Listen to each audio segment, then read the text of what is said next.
Now, in addition to these dietary measures, one of the things that I feel was one of the most important aspects of the treatment, and that was the cervical adjustments that had to be delivered by an osteopath or a chiropractor. And so all my cases that I've had, even since you, I always have cervical adjustments made.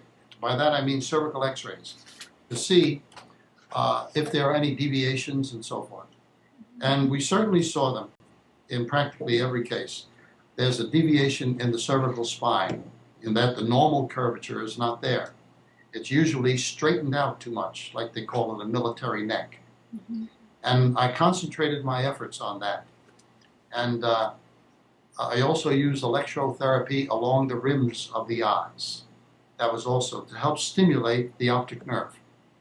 And the adjustment of the neck. If I remember correctly now, that's the thing you said, that when that occurred, you knew something had happened. That's what I remember you saying. I feel that that was the biggest contributing factor. Right. Yes. And I do agree with you, because it's happened so far 4 other times since then. So it was always the neck cervical adjustment that worked. Now with some people, I don't want to give the audience a misconception. I've failed many more times than I've succeeded. But I have succeeded in at least 4 optic neuritis cases and 2 other cases in which there were injuries to the eye by following the Edgar Cayce works. And 6 out of maybe 30, that's not a bad record for vision problems. People could have been blind the rest of their life. Yeah. I can live with that. Yeah, I know. I'm thankful you tried. I know the first thing you said to me when I called you on your day off, aside from come right over, you said, I can't promise you anything. And I said, I don't care. I need to do this. Mm-hmm. You know? Right. And that's happened a couple of times in the cases. I would tell them, don't come. I said, you're going to go home the way you came. But they said, doctor, I have no choice. Right. So I said, if you want to, come in. And on at least 2, 3 of the cases, they came in and their sight was restored, and it retained it to this day. Yeah, for me, this was maybe 25, yeah, almost well, 25 years ago. 1991 or 1990, 1991, somewhere in there. Yeah, so, and I haven't had a problem since. Yeah, and then if you remember, NBC picked up on this, and we were on the program Unsolved Mysteries. The unsolved mystery being, where did Edgar Cayce get his powers from? Mm-hmm. And and that's still being played to this day. You know, every now and then they play it like once a year. Yeah, all this time it's been being played. One of my friends called me recently and told me, you're on TV. Right. But the thing that you're most well known for is your work with psoriasis. And That's I'd correct. like you to talk about that, please.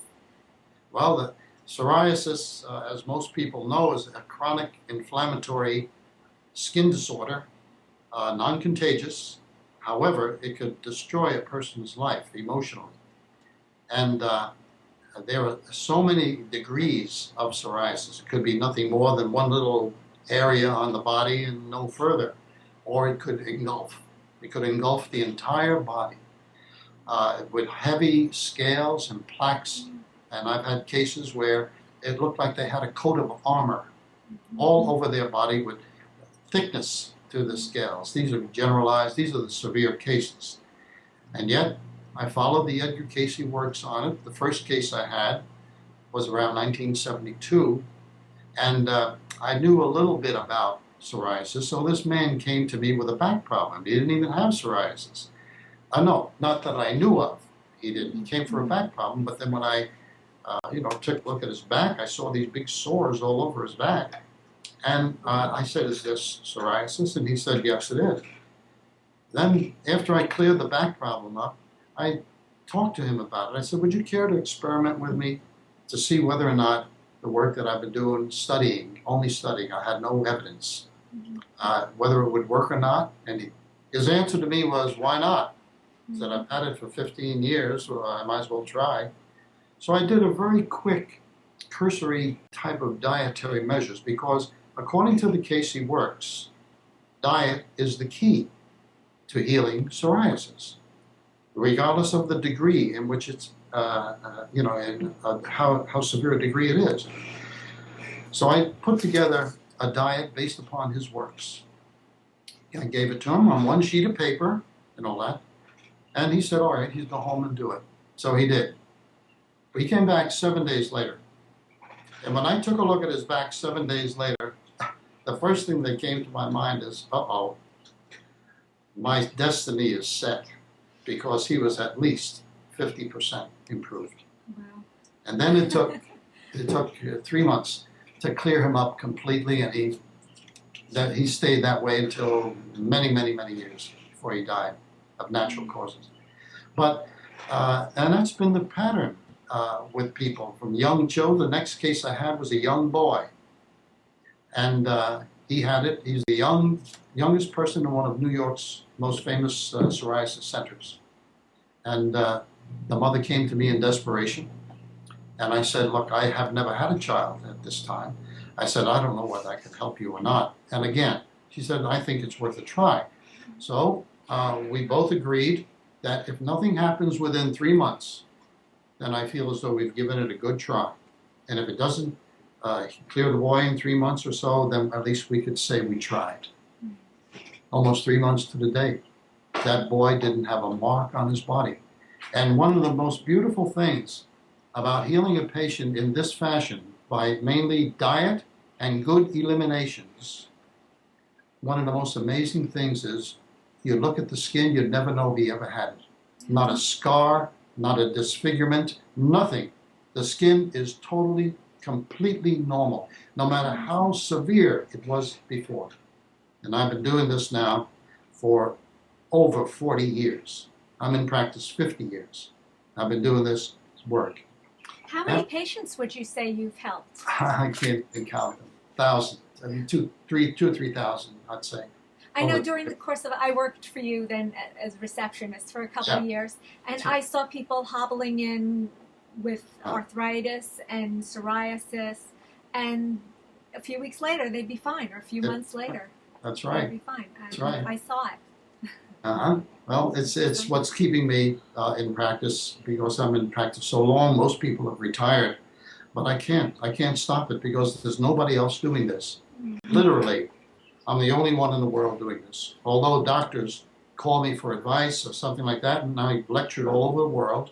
I just got back from Russia. I think you know that. Yes. They asked me to come and speak before the Russian Academy of Science and bring my holistic type of healing psoriasis to fore. And I did, and it was very well received. So very well received. And they're actually putting some of your work into practice over there at the hospital? Yeah, but they have a clinic now. They have a clinic. In Moscow. They have the first clinic based upon my work. And I gave 2 days of lectures to the patients, to the doctors and scientists, and then to the general public, and then saw the actual patients. One woman traveled 400 miles to be at that meeting, to meet me and so forth, in Russia. So because they have, Russia and Italy have the highest count of psoriasis of any other country in the world. Why do you think that is? Diet. The diet, in my opinion, in Italy, it's what they call the nightshades. And this is one of the segments of diet that a patient with psoriasis must stay away from. The nightshades are tomatoes, tobacco, eggplant, white potatoes, peppers, and paprika. If you stay away from them, the chances are you'll get some good results.